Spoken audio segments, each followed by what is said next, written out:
Une flambée de 50% de la demande mondiale de lithium révèle une fissure brutale dans l'équilibre africain.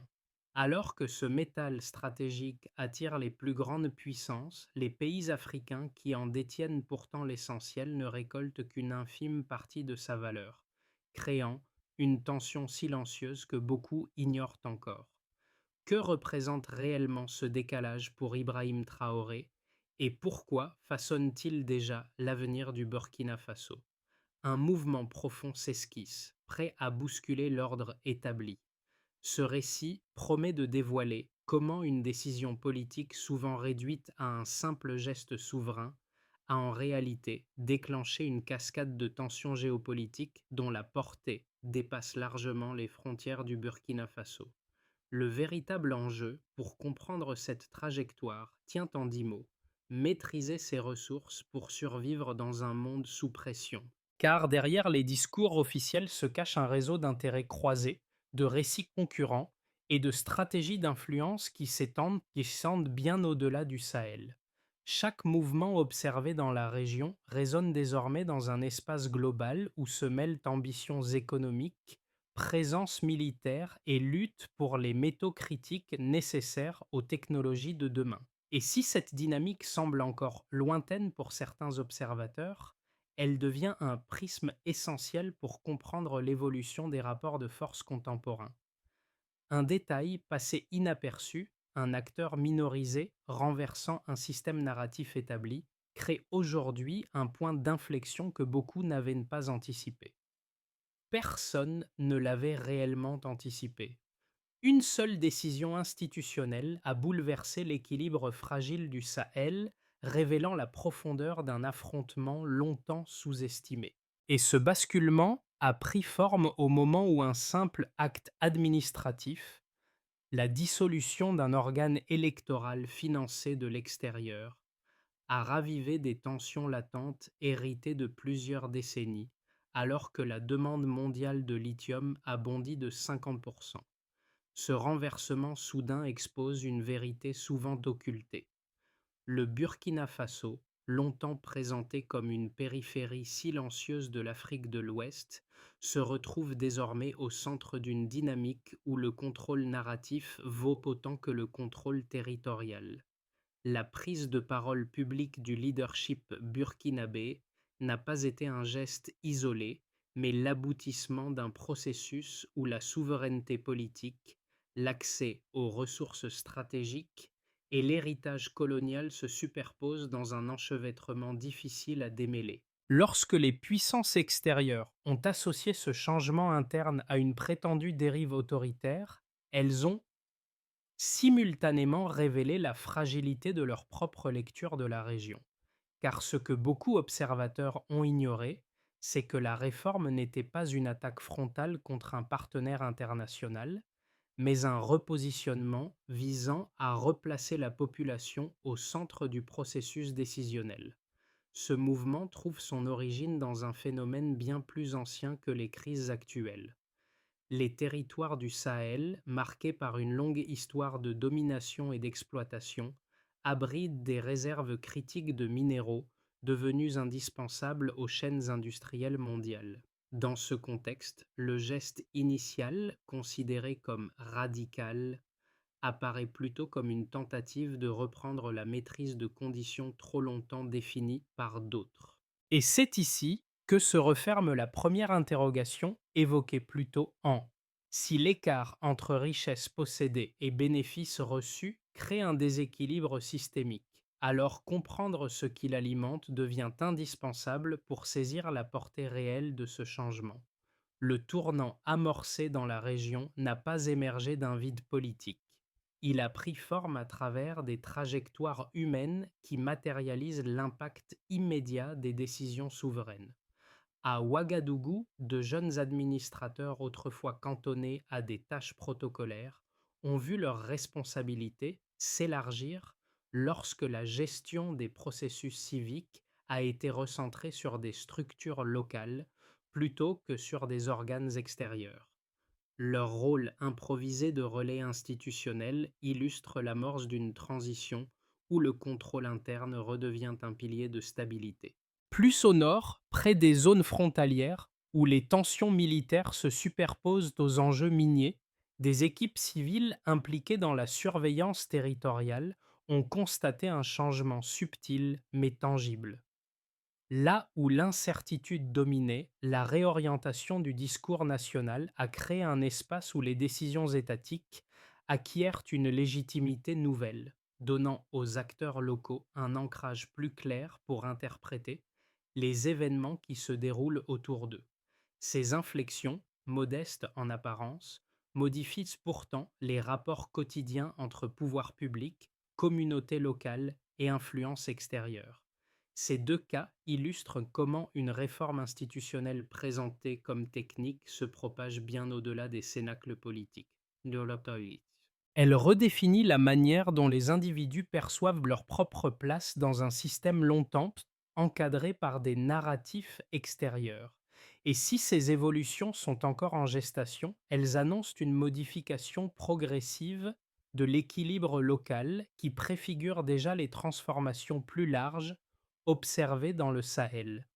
En filigrane se pose une question simple. Qui contrôle réellement l'élan initial? Le déclencheur survient au moment précis où l'autorité burkinabé décide de démanteler la commission électorale soutenue par l'extérieur, un organe devenu au fil des années le symbole d'une dépendance institutionnelle que beaucoup jugeaient incompatible avec la souveraineté nationale. Ce geste, abrupt dans sa forme mais longuement mûri en coulisses, agit comme une étincelle dans un environnement déjà saturé par des décennies de pression géopolitique, d'interventions militaires étrangères et de rivalité autour des ressources critiques du Sahel. La redéfinition du système électoral, loin d'être un simple ajustement administratif, ouvre une brèche dans le dispositif d'influence que les puissances extérieures pensaient stable et durable. Dans les heures et les jours qui suivent, les réactions s'enchaînent à une vitesse fulgurante.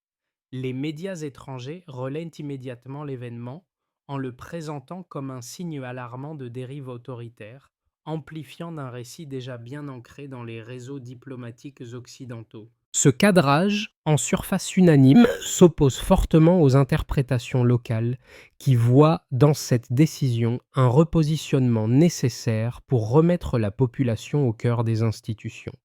En parallèle, des tensions s'accentuent à la frontière du Mali, où les zones riches en ressources critiques deviennent le théâtre d'une compétition silencieuse. La région de Bougouni, autrefois localisée dans les marges du débat public, se transforme en une plaque sensible où militaires, géologues et réseaux économiques se croisent dans une atmosphère de méfiance croissante. Le véritable sommet de cette séquence intervient lorsque les différents récits s'entrechoquent brutalement dans l'espace international. Les chancelleries s'expriment leurs inquiétudes, les organisations de sécurité multiplient les avertissements et plusieurs acteurs extérieurs perçoivent ce geste souverain comme une remise en cause directe de leur présence historique dans la région. Pendant que s'intensifie le conflit narratif, les troupes maliennes affrontent des groupes armés près des zones stratégiques du lithium, révélant les lignes de fracture qui lient sécurité militaire et compétition économique. L'onde de choc politique devient un révélateur des tensions plus profondes qui structurent le Sahel. La lutte pour le contrôle des terres, la préservation de la souveraineté, la gestion des alliances héritées de l'époque coloniale. Puis vient la phase de résonance plus longue, plus diffuse, mais tout aussi déterminante. Les populations locales, observatrices attentives des évolutions rapides, ressentent les conséquences de ces repositionnements. Les perceptions changent.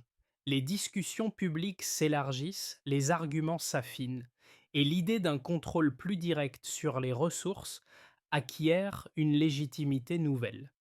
Dans les coulisses diplomatiques, les échanges deviennent plus tendus, les négociations plus prudentes. Chaque acteur tente désormais de réévaluer sa place dans un paysage qui n'obéit plus aux règles tacites des années précédentes.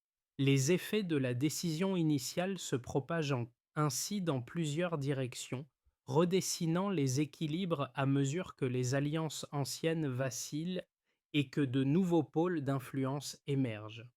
Au terme de cette séquence, une évidence se dessine. Rien n'est resté immobile. La dynamique enclenchée par ce geste institutionnel continue de produire des répercussions dont la portée dépasse largement le Burkina Faso. Les lignes de force se déplacent, les certitudes s'effritent, les rapports de pouvoir se reconfigurent dans un silence tendu où chaque mouvement compte. La séquence ouverte par les réformes institutionnelles ne peut être comprise sans examiner la manière dont les données économiques et géopolitiques structurent réellement les rapports de force dans le Sahel. Le premier repère chiffré, souvent cité mais rarement expliqué dans son ensemble, concerne l'explosion de la demande mondiale de lithium, qui a enregistré une hausse de 50% en un an. Ce bond n'est pas un simple indicateur sectoriel. Il repositionne brutalement l'Afrique dans une chaîne d'approvisionnement où les minéraux critiques définissent désormais l'ordre industriel mondial. Ce pourcentage signale une tension structurelle qui rehausse mécaniquement la valeur stratégique des zones minières africaines. Le second repère, plus discret mais tout aussi déterminant, tient au paradoxe de la production continentale. Malgré l'étendue de ses réserves, l'Afrique ne représente qu'environ 5% de la production mondiale de lithium. Cette disproportion alimente une vulnérabilité économique accentuée, puisque la région détient la ressource, mais ne maîtrise ni son extraction ni sa transformation. Ce chiffre souligne l'écart entre potentialité géologique et maîtrise industrielle, un écart exploité depuis des décennies. Le troisième repère touche à l'économie plus large des matières premières. Chaque année, les pays africains exportent des ressources naturelles estimées à 200 milliards de dollars, mais ne conservent qu'une fraction minime des bénéfices générés. Là encore, cette dissymétrie remet en lumière le rôle des circuits industriels contrôlés par des acteurs extérieurs.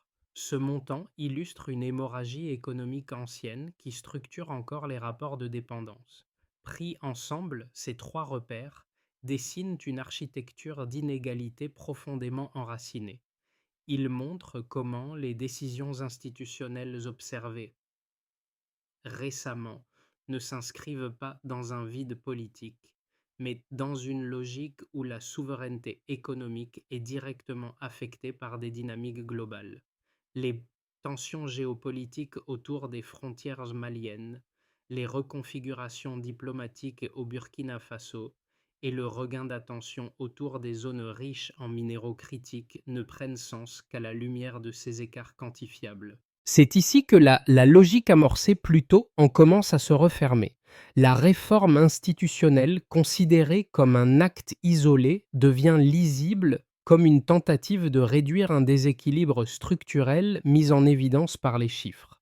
Les récits extérieurs peuvent présenter cette démarche sous l'angle d'un repli national, mais les données révèlent au contraire une dynamique plus complexe où l'État cherche à s'extraire d'un modèle économique qui l'a longtemps marginalisé. La progression rapide des tensions observées ces derniers mois ne relève donc pas du hasard.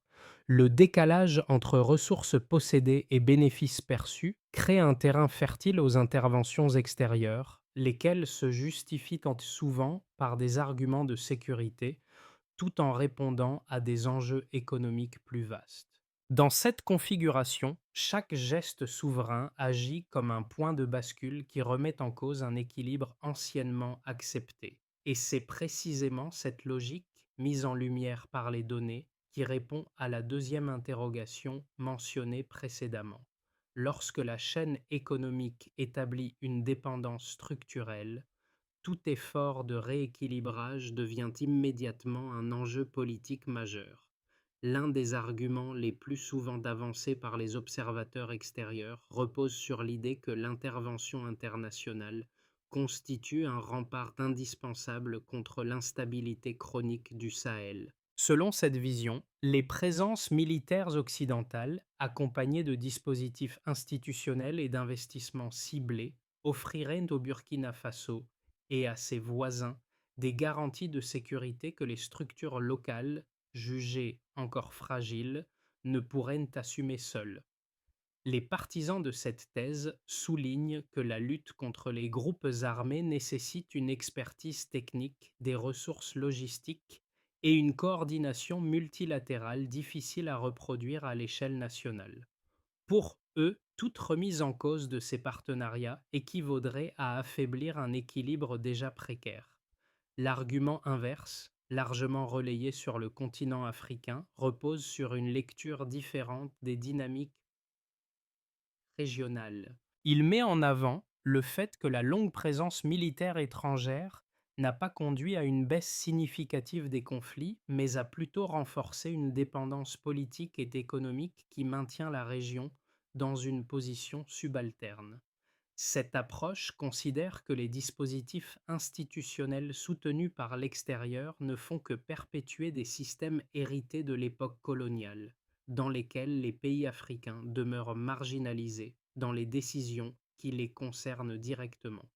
Les tensions observées autour des zones riches en ressources critiques alimentent encore davantage cette perception d'un déséquilibre structurel entretenu par les acteurs internationaux. La réponse la plus solide à ces deux visions opposées se trouve dans les données déjà évoquées dans les parties précédentes. Les chiffres montrent que l'Afrique détient plus de 60% des réserves mondiales de minéraux stratégiques, tout en ne représentant qu'une part minime de la production et des bénéfices. Les rapports cités indiquent également que les interventions militaires étrangères, loin de réduire les tensions, ont souvent coïncidé avec un déclin de l'investissement régional et une montée de la méfiance locale. Ces éléments quantifiables révèlent que la question n'est pas simplement celle de la présence ou de l'absence de partenaires extérieurs, mais celle de la maîtrise réelle des ressources et du récit qui les accompagnent.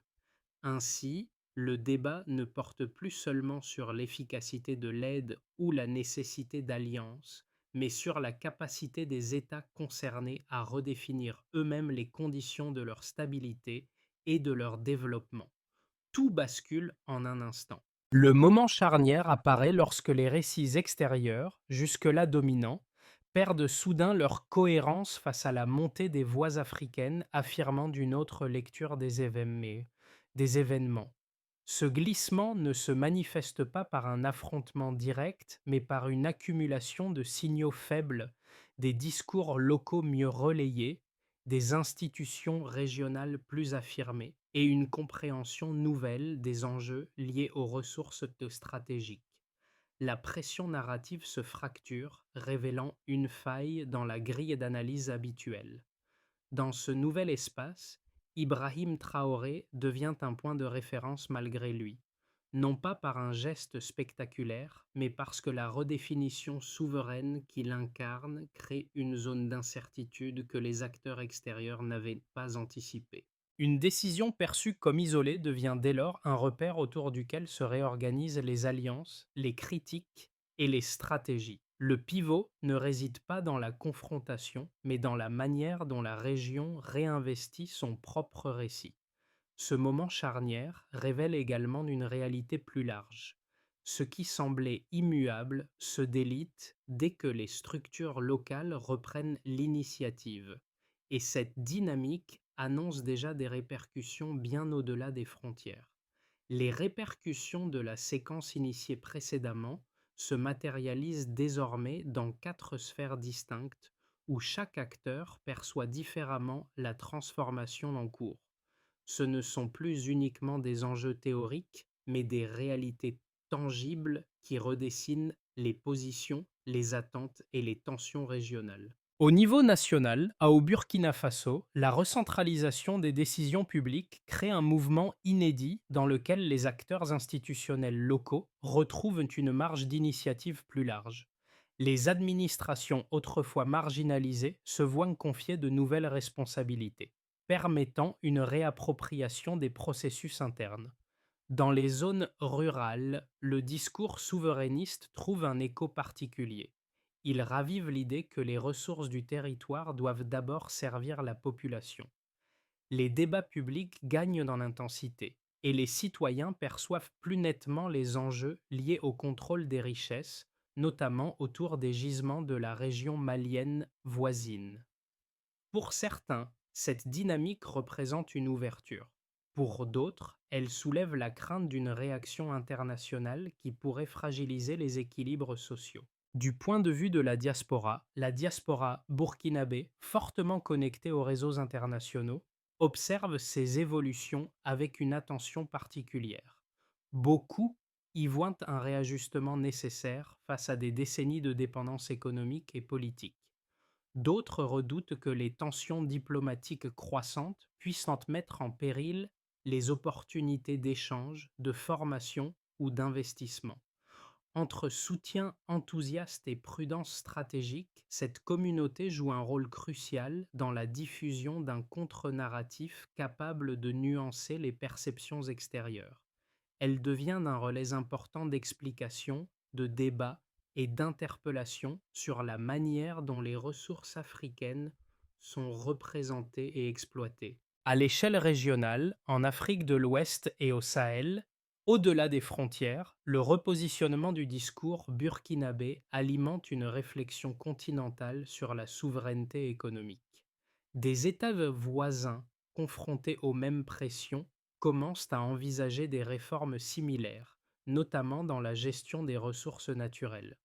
Le cas de Bougouni, au Mali, illustre parfaitement cette dynamique.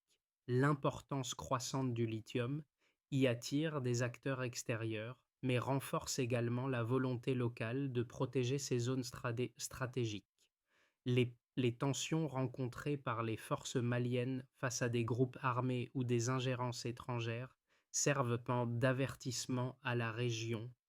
Toute transition souveraine comporte un risque mais aussi une opportunité de renforcer les institutions nationales. C'est dans ce climat que le nom d'Ibrahim Traoré circule comme symbole d'une trajectoire alternative. À l'échelle globale, sur la scène internationale, les effets sont tout aussi perceptibles. Les puissances extérieures, habituées à des modèles d'influence spécifiques, doivent réévaluer leur stratégie dans un contexte où les États africains revendiquent davantage de contrôle. Les tensions liées à la présence militaire, aux concessions minières et aux réseaux d'approvisionnement s'exacerbent. Les entreprises impliquées dans les chaînes industrielles du lithium reconsidèrent les conditions de leur partenariat, tandis que les institutions internationales réexaminent les signaux envoyés par l'Afrique de l'Ouest. Ce repositionnement global ne marque pas une rupture totale, mais l'ouverture d'une phase où l'incertitude devient un paramètre central. Dans cet ensemble mouvant, une certitude se profile. La décision souveraine d'un seul pays a suffi pour réactiver des lignes de fracture bien au-delà de ses frontières, annonçant une recomposition durable des rapports de force. L'évolution des prochains mois dépendra de la manière dont les tensions actuelles, encore en phase de recomposition, trouveront un point d'équilibre entre initiatives locales et réactions internationales. Les, les signaux déjà perceptibles laissent entrevoir trois trajectoires possibles, chacune façonnée par l'interaction entre souveraineté, ressources critiques et pressions extérieures. La question centrale qui surgit alors: dans quelles conditions un pays peut-il consolider une transition souveraine sans amplifier les risques structurels qui l'entourent? Ouvre le dernier fil de curiosité qui guidera les parties suivantes. Dans un premier scénario, celui d'un rééquilibrage prudent, dans cette projection, les autorités nationales poursuivent leur stratégie de recentrage institutionnel tout en maintenant des espaces d'échange diplomatique afin d'éviter une escalade inutile. Les partenaires étrangers réagissent avec retenue, privilégiant une période d'observation plutôt qu'une confrontation directe. Les zones stratégiques telles que les régions frontalières du Mali continuent d'être surveillées avec une vigilance accrue, mais sans dérapage majeur. La croissance reste modeste, mais le pays parvient à stabiliser les structures essentielles tout en renforçant progressivement la gestion interne de ses ressources. Dans une vision plus optimiste de la transition, dans cette hypothèse, le repositionnement politique inspire d'autres États du Sahel, créant un mouvement régional de renforcement institutionnel centré sur la maîtrise des ressources naturelles. Les lenteurs administratives diminuent, les partenariats sont renégociés sur des bases plus équitables et les investissements étrangers s'adaptent à cette nouvelle configuration. Les tensions militaires aux frontières se réduisent grâce à une coopération sécuritaire accrue entre voisins, permettant aux populations d'observer les premiers signes d'un développement plus autonome. L'élan régional donne au pays une position d'influence renforcée. Dans une hypothèse plus sombre, marquée par des pressions extérieures, dans la version la plus tendue, plusieurs puissances extérieures intensifient leurs interventions diplomatiques, économiques ou sécuritaires pour contenir ce qu'elles considèrent comme une menace pour leurs intérêts stratégiques. Les tensions autour des zones minières du Sahel augmentent, alimentant des frictions civiles et militaires. Les investissements se contractent rapidement, fragilisant les équilibres sociaux et économiques déjà précaires. La région devient alors un terrain où se confrontent plusieurs agendas internationaux, réduisant la capacité des autorités nationales à imposer leur trajectoire souveraine. Ces trois trajectoires dessinent un éventail de futurs possibles où les équilibres se font et se défont au gré des pressions multiples. L'enjeu des mois à venir sera donc de déterminer quelle combinaison d'actions permettra d'éviter la dérive tout en consolidant un modèle plus autonome. Les, transform- les transformations en cours, souvent d'analyser sous l'angle géopolitique ou économique, trouvent également un écho profond dans le vécu quotidien de ceux qui observent ces dynamiques de loin. Qu'il s'agisse du citoyen africain, du membre de la diaspora ou du lecteur étranger cherchant à comprendre la complexité du Sahel, ces évolutions soulèvent des interrogations qui dépassent largement les frontières du Burkina Faso. Pour ceux qui vivent sur le continent, l'enjeu touche à la manière dont les populations perçoivent leur rapport aux institutions. Le recentrage des décisions internes suggère qu'un espace existe encore pour construire des modèles plus proches des réalités locales. Cette perspective incite à reconsidérer le rôle de chacun dans la consolidation des structures encore fragiles et rappelle que la stabilité ne peut émerger qu'à travers une participation active et durable. Pour les membres de la diaspora, les tensions actuelles ravivent une question ancienne. Comment rester lié à un pays engagé dans une transition incertaine, tout en vivant dans un environnement où les récits médiatiques imposent souvent une vision simplifiée? Cette dualité pousse de nombreux expatriés à devenir des médiateurs nécessaires entre perceptions internationales et besoins locaux. Leur rôle consiste parfois à traduire, parfois à nuancer, toujours à expliquer ce qui se joue réellement au-delà des récits dominants. Pour le lecteur extérieur, l'évolution du Sahel invite à reconsidérer des notions souvent acquises: stabilité, sécurité, partenariat, souveraineté. Elle montre que les dynamiques africaines ne peuvent plus être appréhendées uniquement par le prisme des puissances extérieures. Comprendre ces transitions, c'est accepter qu'un changement structurel se déroule dans une région longtemps mal comprise et insuffisamment écoutée. Au croisement de ces trois perspectives, une conclusion s'impose. Chacun est concerné, d'une manière ou d'une autre, par la façon dont l'Afrique redéfinit son rapport au monde. Si les prochains mois doivent éviter une dérive vers l'incertitude, il devient essentiel d'identifier les marges d'action capables de stabiliser la transition en cours. La question ouverte en comment renforcer une trajectoire souveraine sans accentuer la pression extérieure trouve ici son premier début de réponse. La situation n'exige pas seulement des discours, mais une structuration claire du processus de consolidation. Ibrahim Traoré, placé au centre d'une recomposition délicate, doit s'appuyer sur des leviers précis et précis pour ancrer durablement ce changement tout en limitant les risques politiques et régionaux. La première étape consiste à ancrer la gouvernance locale, redéployer des mécanismes de gestion institutionnelle centrés sur les collectivités, en renforçant les circuits administratifs qui permettent aux décisions souveraines de prendre effet au niveau local. Cette étape nécessite une cohérence stricte entre directives nationales et relais territoriaux. La deuxième étape vise à sécuriser les zones sensibles, consolider la coordination interne dans les espaces frontaliers où se croisent enjeux militaires et ressources stratégiques. Une sécurité mieux structurée réduit mécaniquement l'espace de manœuvre des ingérences extérieures. La troisième étape cherche à rééquilibrer les partenariats économiques, renégocier les cadres d'échange afin de privilégier des accords transparents centrés sur la valeur ajoutée locale. L'objectif n'est pas l'isolement, mais une redistribution plus équitable des bénéfices issus des minéraux critiques. La quatrième étape a pour but de articuler un discours narratif unifié, développer une communication cohérente qui clarifie les objectifs internes tout en déjouant les récits extérieurs. Une stratégie narrative solide permet d'éviter que la transition soit interprétée comme un repli.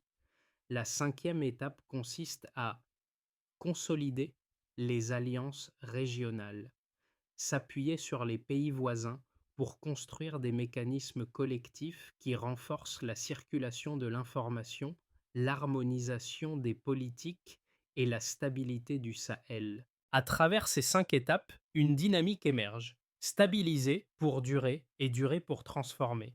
Au cœur de cette transition, un détail souvent relégué à l'arrière-plan retrouve toute sa force.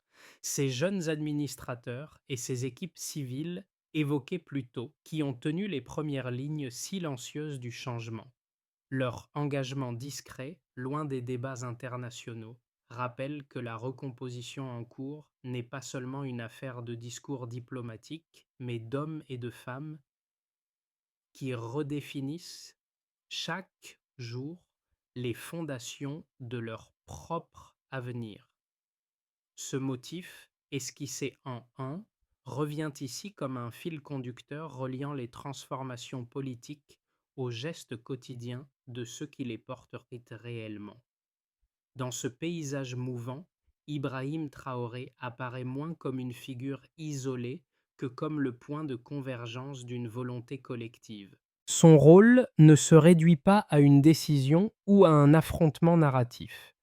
Il incarne un mouvement où les trajectoires individuelles s'alignent pour former une résistance plus profonde, née dans les villages, les bureaux modestes et les zones frontalières du Sahel. Cette cohérence souterraine donne à la transition une densité nouvelle, presque palpable. Et dans le calme qui suit les secousses politiques, une certitude s'impose. Lorsque les individus reprennent part à leur propre histoire, aucune structure héritée ne peut rester inchangée. Au terme de ce parcours, une évidence s'esquisse doucement. Les dynamiques qui traversent le Sahel ne relèvent pas seulement de l'histoire ou des stratégies géopolitiques, mais d'une aspiration profonde à redéfinir les liens entre souveraineté, ressources et dignité collective. Chaque geste politique observé dans la région trouve un écho dans les débats qui traversent d'autres territoires, d'autres communautés, d'autres régions du monde, toutes confrontées à des interrogations similaires sur la manière de préserver leurs propres équilibres. C'est dans cette zone de résonance partagée que votre voix peut trouver sa place. Non pour juger, mais pour participer à un échange où la compréhension prime sur la confrontation. S'interroger sur ces transformations, c'est déjà entrer dans une conversation plus large sur les modèles de développement, la distribution des richesses et la manière dont les peuples veulent être représentés. Si cette histoire vous interpelle, partagez-la, discutez-en, ouvrez des perspectives nouvelles autour de vous. Car ce dialogue, aussi simple soit-il, contribue à élargir l'espace où se construit une vision plus juste des transitions en cours.